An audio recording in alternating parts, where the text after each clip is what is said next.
নমস্কাৰ বন্ধুসকল, কুৰ্তি কাটিঙৰ এই ভিডিঅ'টো চাই লওক। প্ৰথম মই ফল্ডিং ছাইড মোৰ ফালে ৰাখিছোঁ আৰু অ'পেন ছাইডটো আনফালে আছে।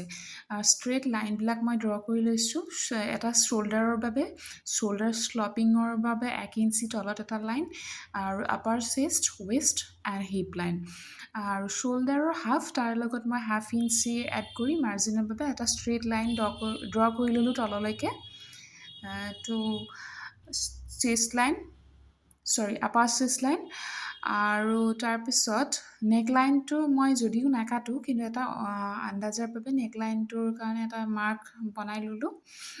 নেকলাইন কিমানটো বহল কৰিব সেইটো আপোনাৰ ওপৰতো ডিপেণ্ড কৰে। এইটো মোৰ হেভি ছাইজৰ, গতিকে মই 4.5 মই ৰাখিম।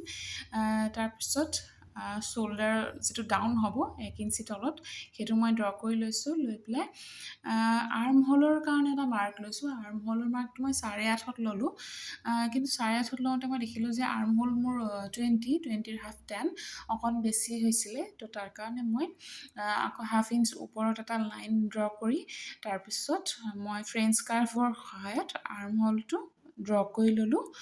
ছেকেণ্ড বাৰ যেতিয়া ড্ৰ কৰি দেখিছে 10 ইঞ্চি মোৰ পাৰফেক্ট হৈছে।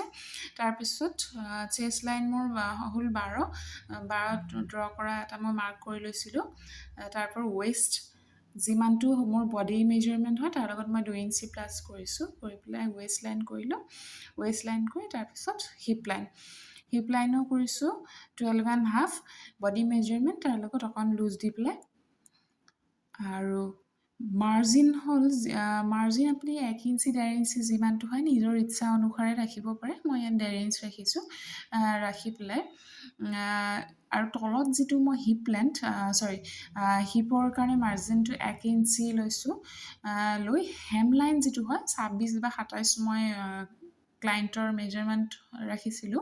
তো মই ইয়াত সেই অনুসাৰেই ল'লোঁ হেম লাইন, তাৰ লগত 1 ইঞ্চি প্লাছ কৰি পেলাই মাৰ্জিন যিহেতু ছাইডত চিলাই থাকিব তাত মাৰ্জিনটো লৈ পেলাই ষ্ট্ৰেইট লাইন ড্ৰ কৰি লৈছোঁ। তাৰপিছত মানে তলৰ যিটো এৰিয়া সেইটো লাইনটোতো এটা ষ্ট্ৰেইট লাইন ড্ৰ কৰি ল'লোঁ। ড্ৰ কৰি লৈ অলম'ষ্ট মোৰ মাৰ্কিং কমপ্লিট হৈ গৈছে। তাৰপিছত মই কাটিং আৰম্ভ কৰিলোঁ। ফাৰ্ষ্ট মই শ্ব'ল্ডাৰৰ পৰা আৰম্ভ কৰিছোঁ। শ্ব'ল্ডাৰৰ কাটিং আৰম্ভ কৰি শ্ব'ল্ডাৰ ফালৰ পৰা ষ্টাৰ্ট কৰি মই তললৈকে লৈ যাম। দেখিছে কাটিংটো কেনেধৰণে কৰিছোঁ। নেকলাইনটো মই এতিয়া নকৰোঁ। আচলতে নেকলাইনত মই ডিজাইন আছে কিছু, ডিজাইনটো মই এতিয়া দেখুওৱা নাই কেনেধৰণৰ কি কৰিম। তো নেকলাইনটো তাৰ কাৰণে মই এতিয়া কাটিঙো নকৰোঁ। তো সেইখিনি মই এনেই এৰি দিছোঁ। আৰ্ম হ'লৰ পৰা ষ্টাৰ্ট কৰিলোঁ। আৰ্ম হ'ল কাটিং কৰি ল'লোঁ। আৰু মই কাৰণ এইটো ফ্ৰণ্ট বেক দুটা একেলগত আছে, মন কৰিব যে মই এইটো বেক ছাইডৰ যে আৰ্ম হ'ল মই ড্ৰ কৰিলোঁ, বেক ছাইডৰ আৰ্ম হ'লৰ পৰা কাটিম। ঠিক আছে, এইটো কাটোতে যাতে ভুল নহয়, কাৰণ ফ্ৰণ্টতো মই এটা 1/2 ইঞ্চি দি ভিতৰৰ ফালত লাইন এটা ড্ৰ কৰি ফ্ৰণ্ট আৰ্ম হ'লো ড্ৰ কৰি লৈছোঁ। কিন্তু মই ফ্ৰণ্টত নাকাটো। সদায় সেইটো ইম্পৰ্টেণ্ট কথা যে কাটোতে বেকৰ ছাইডৰ পৰাহে কাটিব লাগিব। তাৰপিছত বেকটো হৈ যোৱাৰ পিছত আপুনি ফ্ৰণ্টটো কৰিব পাৰে। কাটিং হৈ গ'ল।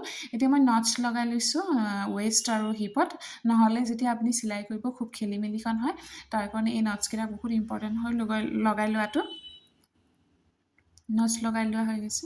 আৰু বেকৰ কাৰণে অকণমান কাপোৰটো মোৰ দীঘলকৈ আছে, সেইখিনি মই কাটি লোৱা নাই, দেখিছে।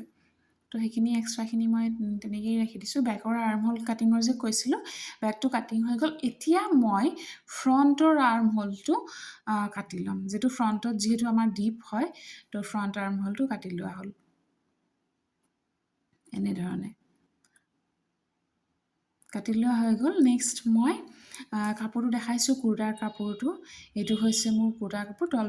তলফালে এম্ব্ৰইডাৰী কৰা আছে, এটা বৰ্ডাৰ দিয়া হৈছে আৰু ওপৰৰ ফালে ষ্ট্ৰেইট লাইন আছে। তো কাপোৰটো প্ৰথম মই 4 ভাগত ভাগ কৰি ল'ম। চাই ল'ম যে কিমানটো মোক বহলটো দৰকাৰ, সেই অনুসাৰে মই 4 ভাগত ভাগ কৰি দুভাগ কৰি পেলাই 4 ভাগত ভাগ কৰি ল'ম। আৰু 4 ভাগত ভাগ কৰি মই এনেধৰণে পাতি লৈছোঁ। পাতি লৈ লাইনিংটো যে মই কাটিলোঁ সেইটো তাৰ ওপৰত মই ষ্ট্ৰেইট পাতি লৈছোঁ। কুৰ্তিটোৰ টোটেল লেন্থ হ'ব 43। তো যিমানটো মোৰ কাপোৰ আছিলে গোটেইখিনি মই ব্যৱহাৰ কৰিছোঁ, দি পেলাই লাইনিংটো কাটি লোৱা হ'ল এনেধৰণে।